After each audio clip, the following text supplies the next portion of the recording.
Hello everyone, good morning. કેમ છો બધા? આઈ હોપ બધા મજામાં જશો. એન્ડ મોર્નિંગ રૂટીન ફિનિશ કરી મેં બી આવી ગઈ છું અત્યારે મારા સ્ટડી ટેબલ પર. સૌથી પહેલાં મેં રીડિંગ સ્ટાર્ટ કરીશ એ પહેલાં મેં ડાયરેક્ટલી ચલો થોડું મોર્નિંગ રૂટીન તમારી જોડે શેર તો ઓલરેડી મેં કરી જ રહી છું ડેઇલી. એન્ડ મેડિટેશન વગેરે ડેઇલી મેં કરતી હોઉં છું, એ બી તમારી જોડે શેર કર્યું છે. ઘણા લોકો કહે છે મેડિટેશન કઈ રીતે કરવું, તો ઘણા લોકોએ હજી બી એ વિડીયો નથી જોયો જે મેં પહેલાં બી શેર કર્યું છે. ન જોયો હોય તો જોઈ લેજો. એમાં મેં જણાવ્યું છે પહેલાંથી મેડિટેશન કઈ રીતે કરવું. સો એ વિડીયો જોઈ લેજો. એન્ડ મોર્નિંગમાં જ અત્યારે ચલો મારું તો મોર્નિંગ રૂટીન ઓલરેડી ફિનિશ થઈ ગયું છે, તો મેં ડાયરેક્ટલી રીડિંગ સ્ટાર્ટ કરીશ. સો અત્યારે મારું બંધારણ ચાલી રહ્યું છે પ્રોપરલી, તો મેં બંધારણ છે અત્યારે બુક્સમાંથી બી રીડ કરી રહી છું, ટેસ્ટ બી આપી રહી છું એન્ડ છોડે લેક્ચર બી. ત્યારે જઈને આખું બંધારણ જેટલા બી આપણે ચેપ્ટર કરવાના છે એ બધા ત્યારે જઈને યાદ રહેશે, ખાસ કરીને અનુચ્છેદ વગેરે બધું. કટોકટી સમયે શું જોગવાઈઓ હોય છે, સમિતિઓ, અનુચ્છેદ, બહુ બધું છે.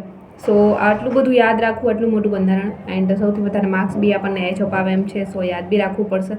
સો મેં બી અત્યારે ઓલરેડી જે રીડ કરી રહી છું, પહેલાં તો મેં રીડ કરી હતી સૈયદ કાઝી સરની બુક્સ, એન્ડ ત્યાર પછી અત્યારે એનસીઆરટી જીસીઆરટીનું બંધારણ મેં કરી રહી છું. એ છે આઈસ એકેડમીનું, એમાં બી પ્રોપરલી આપેલું છે. સો આમની અંદર કેવું છે, કલરફુલ પેજ આપ્યા છે અને મોટા અક્ષરે થોડું લખ્યું છે, તો રીડ કરવામાં વધારે સારી રીતે મજા આવી રહી છે. અને જે લેક્ચરમાં મેં જોઈ રહી છું એ જ રીતે આમાં બી બેઠું આપ્યું છે. તો લેક્ચર જોયા પછી મેં રીડ કર્યું, પહેલાં રીડ કરું, ફટાફટથી રિવાઇઝ કરવા માટે બેસ્ટ બુક છે આ. સો ચલો અત્યારમાં જ મારું બંધારણ છે મેં આઈસ એકેડમીની એનસીઆરટી જીસીઆરટીની બુક્સમાંથી રીડ કરી રહી છું, એમાંથી જ કરીશ. એન્ડ ત્યાર પછી સેકન્ડ શોર્ટમાં રિવાઇઝ કરવા માટે મેં તમને એક બુક બતાવી દઉં. આમનાથી બી ફાસ્ટ રિવિઝન, શોર્ટમાં રિવિઝન કરવા માટે મેં ઉપયોગ કરી રહી છું બ્રહ્માસ્ત્ર બુક છે મારી પાસે લિબર્ટીની. કોઈ બી સબ્જેક્ટથી મારે ફાસ્ટ રિવિઝન કરવો છે તો એ સમયે મેં બ્રહ્માસ્ત્ર બુક છે લિબર્ટીની એ રીડ કરું છું, કેમ કે એમાં બી આમ ફાસ્ટ રિવિઝન માટે ટોપિક વાઇઝ આપ્યું છે. સો ફટાફટથી રીડ થઈ જવાય. એન્ડ એ બુક્સ મેં વધારે મોર્નિંગમાં 3 વાગે જાગું ત્યારે જ રીડ કરતી હોઉં છું. સો મોસ્ટ ઓફ તો મેં 3 વાગે જાગીને રીડ કરું એ વ્લોગ મેં શૂટ નથી કરતી, બટ ટાઈમ ટેબલ શેડ્યુલ મારું શેર કર્યું છે, એમાં તમને ખ્યાલ જ હશે. સો ચલો મેં બી અત્યારમાં મારું રીડિંગ છે સ્ટાર્ટ કરીશ. ઘણા લોકો પૂછી રહ્યા છે તમે બીએસઆઈની એક્ઝામ આપો છો યા ફિર આપવાના છો. સો તમે લોકો આઈ થિંક પહેલાંથી બ્લોગ નથી જોઈ રહ્યા. મેં પહેલાં બી એક વિડીયો શેર કર્યો હતો કે પીએસઆઈની એક્ઝામ મારે નથી, એન્ડ શા માટે નથી એ બી વિડીયો શેર કરેલો છે, બટ તમે આઈ થિંક પહેલાંથી નહીં જોડાયા હોય યુટ્યુબ પર, એટલા માટે તમને ખ્યાલ નહીં હોય. સો પીએસઆઈની એક્ઝામને હવે ગણતરીના દિવસો બચ્યા છે એવું કહી શકાય, ડેટ આવી ગઈ છે. એન્ડ કોન્સ્ટેબલનું જે રનિંગનું રિઝલ્ટ છે ટૂંક સમયમાં બહાર પડવાનું છે. એમની બી ડેટ સંભળાઈ રહી છે, 2-3 દિવસ વધીને 4-5 દિવસની અંદર બહાર પડી શકે છે. સો એ બી આવી જશે. જેટલા લોકોએ રનિંગ પાસ કર્યું છે એમને બી એક્ઝામના દિવસો, એક્ઝામ આવવાની છે. એન્ડ અત્યાર સુધીથી લઈને જે મે મહિનામાં આપણે સાંભળી રહ્યા છીએ 4 મે આજુબાજુ એક્ઝામ આવે છે, તો 2 મંથ જેવો હજી બી સમય છે. તો આરામથી જે લોકોએ પહેલાંથી રીડ કરી રહ્યા છે એમનું તો રિવિઝન બી કમ્પ્લીટ થઈ જશે. અને જે લોકોએ સ્ટાર્ટ કર્યું છે એ બી સ્માર્ટ વર્ક કરે તો થઈ શકે છે. ઘણા લોકોએ ગયા વખતે બી 2 મંથ રીડિંગ કરી અને પાસ કરેલું છે, પણ કેવું હોય છે કે પહેલાં તો આગળના સમયમાં થોડું ઘણું એમણે રીડ કર્યું હોય તો ખ્યાલ હોય, સો આસાનીથી પાસ થઈ શકાય છે. સો ચલો મેં બી અત્યારે મોર્નિંગમાં જ મારું રીડિંગ છે સ્ટાર્ટ કરી દઈશ. એન્ડ ત્યાર પછી આગળ મેં મારું રૂટીન તમારી જોડે શેર કરું જ છું. અને ઘણા લોકો પૂછે બી છે કે તમે રીડિંગ કરવું, વ્લોગ શૂટ કરવો, વિડીયોઝ એડિટિંગ કરવું એન્ડ જાતે જમવાનું બનાવવું, કામ કરવું કઈ રીતે મેનેજ કરો છો. સો કેવું હોય છે કે જ્યારે રીડિંગ કરતાં કરતાં મેં બોરિંગ થાઉં છું, એ સમયે ફટાફટથી મેં કામ ફિનિશ કરું છું. એ ટાઈમે મેં કેવું કરું છું, હેડફોન લગાવી લેક્ચર ચાલુ કરી અને લેક્ચર બી સાંભળું છું અને મારું કામ બી જોડે કરું છું. કામ બી મેં જાતે જ કરું છું. એન્ડ જમવાનું બનાવું, સવારે નાસ્તો, બપોરે જમવાનું, સાંજે તો મારી સિસ્ટરને ત્યાં જમવાનું હોય છે તો મેં ત્યાંથી લાવું છું. તો સાંજનું તો કોઈ ટેન્શન નથી હોતું, બટ બપોરે જાતે બનાવતી હોઉં છું, તો ત્યારે બી એવું જ કરું છું. મેં જમવાનું જ્યારે રેડી કરું છું ત્યારે લેક્ચર ચાલુ કરી હેડફોન લગાવી અને સામે રાખી દઉં છું, તો એક લેક્ચર બી કમ્પ્લીટ થઈ જાય અને જમવાનું બી. એન્ડ વિડીયો શૂટ કરું તો જમ્યા પછી 1 કલાકનો રેસ્ટ આપણે લેતા જ હોઈએ છીએ માઇન્ડ ફ્રેશ કરવા માટે. કન્ટિન્યુ સવારથી સાંજ સુધી રીડિંગ કર્યા રાખીએ તો આપણે ઓલરેડી બોરિંગ થઈ જશું. સો એ સમયની અંદર મેં મારો વ્લોગ છે એ એડિટિંગ વગેરે કરું છું. એન્ડ 5 વાગ્યા સમથિંગ મેં અપલોડ કરું છું, એ તો તમને ખ્યાલ જ હશે. સો આ રીતે મેં બધું મેનેજ કરું છું. મોર્નિંગના 3થી લઈ અને રાતના 11 સુધી મેં રીડિંગ કરું છું. લાસ્ટ 11 વાગે તો મેં ઊંઘી જ જાઉં છું, વધારે 11:30, કેમ કે મોર્નિંગમાં 3 વાગે જાગવાનું હોય છે. સો એટલા માટે સો આ રીતે મારું મેં અત્યારે બધું મેનેજ કરી રહી છું. આઈ હોપ કે આ વખત તમે લોકો બધા રાહ જોઈ જ રહ્યા છો, મેં બી રાહ જોઈ રહી છું, થઈ જશે. સો ચલો મેં બી અત્યારે મારું રીડિંગ છે સ્ટાર્ટ કરીશ. એન્ડ ત્યાર પછી તમને બી આગળ મારું સ્ટડી રૂટીન છે એ બી શેર કરીશ. સો ચલો આ તરફ અત્યારે મેં બી આવી ગઈ હતી સ્ટડી ટેબલ પર એન્ડ સૌથી પહેલાં અત્યારે મેં રીડિંગ કરી રહી છું એ બંધારણ જોડે. મેં આગળ જણાવ્યું એ જ પ્રમાણે મોર્નિંગમાં છો ત્યારે મેં બંધારણ સ્ટાર્ટ કરી રહી છું એન્ડ બંધારણ રીડ કરતાં જ્યારે બી મેં બોરિંગ થઈશ એ સમયે મેં લેક્ચર જોઈશ એન્ડ આ રીતે કંઈક આગળ મેં જણાવ્યું એ જ રીતે મેં અત્યારે રીડ કરું છું એન્ડ લેક્ચર બી જોઉં છું. એની કમેન્ટ શક્તિ કે લેક્ચર જોવા જોઈએ યા ફિર રીડિંગ કરવું જોઈએ, તો સૌથી વધારે તમને જેમાં બી યાદ રહેતું હોય એ રીતે કરવું જોઈએ.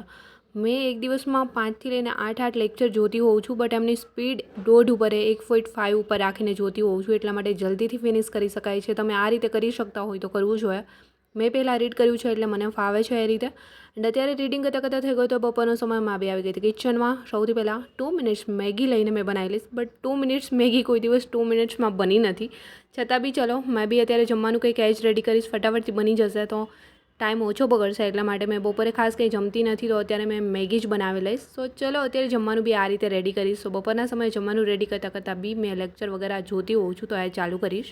હે ગાઈસ, અત્યારે રીડિંગ કરતાં ઓલરેડી બપોરનો સમય થઈ રહ્યો છે. મેં બી કિચનમાં આવી ગઈ છું, જમવાનું કરી રહી છું રેડી. એન્ડ ચલો જમવાનું રેડી થાય છે ત્યાં સુધીમાં મેં ઓલરેડી એક લેક્ચર ચાલુ કરી, લેક્ચર જોતી જઈશ એન્ડ જમવાનું બી રેડી કરતી જઈશ. સો મેં બી અત્યારે મારું જમવાનું કન્ટિન્યુ કરું. મને બહુ જ ભૂખી લાગી ગઈ છે, ઓલરેડી 12 જ વાગે છે છતાં બી આજે. સો ચલો મેં બી મારું જમવાનું છે પહેલાં રેડી કરી લઉં એન્ડ જમી એન્ડ ત્યાર પછી તમને બી મળીશ મેં લગમાં. એન્ડ અત્યારે મેગી બનાવતા મને યાદ આવ્યું કે બપોરે ભયાનક તડકો હોવાને લીધે મને છાશ પીવાની બહુ જ વધારે આતશ થઈ રહી છે. સો મેં લેવા ગઈ હતી બહાર છાશ, બટ એટલો તડકો છે ભયંકર કે આ તરફ મારી હાલત તમે જોઈ શકો છો ઓલરેડી ભયાનક તડકાને લીધે. મેં બી કંઈક આ રીતે બહાર ગઈ હતી. બહાર તો નીકળે એવું છે જ નહીં. ઓલરેડી રાજકોટમાં અત્યારે કેટલું તાપમાન છે તમને લોકોને ઓલરેડી ખ્યાલ જ હશે. સો ચલો ફટાફટથી જમવાનું રેડી કરી એન્ડ મેં બી જમી લઈશ એન્ડ ત્યાર પછી ફરી મારું રીડિંગ વગેરે સ્ટાર્ટ કરીશ. સો મોર્નિંગથી લઈને મારું સ્ટડી રૂટીન કંઈક આ જ રીતે હોય છે એન્ડ આજે મેં ફૂલ રૂટીન છે આખા દિવસનું એ તમારી જોડે શેર કર્યું છે. આઈ હોપ કે આગળથી તમે ફૂલ વિડીયો પહેલાંથી જોયો હશે એન્ડ લાસ્ટ સુધી રાત્રે મેં 11 વાગ્યા સુધી રીડ કરું છું એ બી મેં તમારી જોડે આ જ વિડીયોની અંદર શેર કરવાની છું. જો કે મેં મોર્નિંગમાં 3 વાગે જાગીને રીડ કરું છું એ જસ્ટ મેં વિડીયો શેર નથી કર્યો. Hello everyone. સો અત્યારે ઓલરેડી વાગવા આવી ગયા છે 2 સમથિંગ. મેં બી જમી જે બી રૂટીન કામ હતું એ ફટાફટથી ફિનિશ કર્યું અને ફરી અત્યારે સ્ટડી ટેબલ પર આવી ગઈ છું. અત્યારે થોડી વાર મેં રીડ કરીશ ગુજરાતની ભૂગોળ, જે મારી પાસે બુક છે ઈશ્વર પાડવીની એન્ડ એની અંદર અત્યારે મેં કરી રહી છું જિલ્લાઓ એન્ડ લેક્ચર બી જોઈ રહી છું જોડે. સો ફટાફટથી રિવાઇઝ બી થઈ શકે. ફાસ્ટ રિવિઝન માટે ભૂગોળ મેં રીડ કરી રહી છું બ્રહ્માસ્ત્રમાંથી.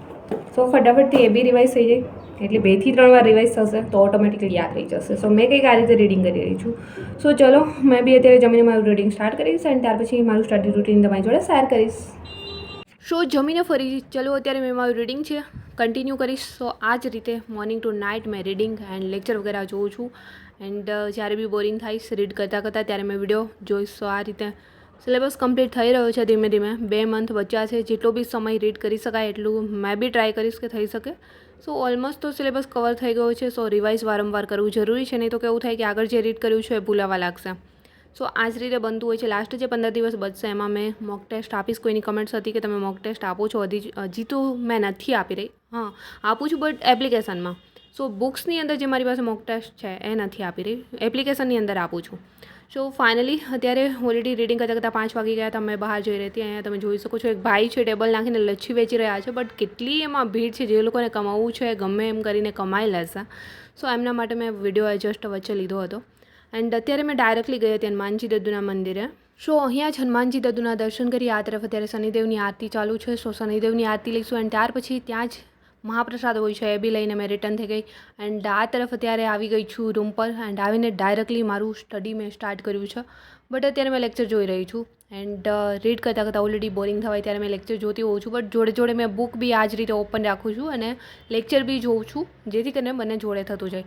એન્ડ ત્યાર પછી વધારે બોરિંગ થઈ ત્યારે મેં કરી રહી હતી રિઝનિંગની અંદર મેં અત્યારે કરી રહી હતી કેલેન્ડર. સો આ જ રીતે રીડ કરતાં ઓલરેડી વાગી ગયા છે અત્યારે 10:30 એન્ડ આ તરફ જોઈ શકો છો બહારનો નજારો. અહીંયા ક્રિકેટનું ગ્રાઉન્ડ છે. સો બધા લોકો અત્યારે ક્રિકેટ રમી રહ્યા છે. રાતના 1 વાગ્યા સુધી ઓલરેડી અહીંયા ચાલુ હોય છે એન્ડ આપણે લોકો રાતના 1 થી લઈને મોર્નિંગના 3 વાગ્યા સુધી રીડિંગ ચાલુ હોય છે. સો ચલો એ લોકો એમનું કામ કરી રહ્યા છે, આપણે આપણું કામ કરીશું. એન્ડ 10:30 થયા છે, હજી બી અડધી કલાક છે મારી પાસે. મેં ડેઇલી 11 સાડા 11 સુધી રીડિંગ કરતી હોઉં છું. સો અત્યારે મેં રિવાઇઝ કરીશ. આ ચાર્ટની અંદર મેં પૂરો વારસો ઉતાર્યો છે, જે લેક્ચર જોતી હોઉં છું. મોસ્ટ ઇમ્પોર્ટન્ટ હોય છે, યાદ ન રહેતું હોય. સો ચલો અત્યારે મેં ફટાફટથી એમને રિવાઇઝ કરીશ. એન્ડ એમની જોડે મેં આજનો વ્લોગ બી અહીંયા સમાપ્ત કરીશ. આઈ હોપ કે આજનો વ્લોગ બી તમને પસંદ આવ્યો હશે. પસંદ આવ્યો છે તો વ્લોગને લાઇક, કમેન્ટ, શેર, સબસ્ક્રાઈબ જરૂર કરજો. જલ્દી મળીશ મારા એક ન્યૂ વ્લોગ સાથે. ત્યાં સુધી બધાને બાય એન્ડ ટેક કેર.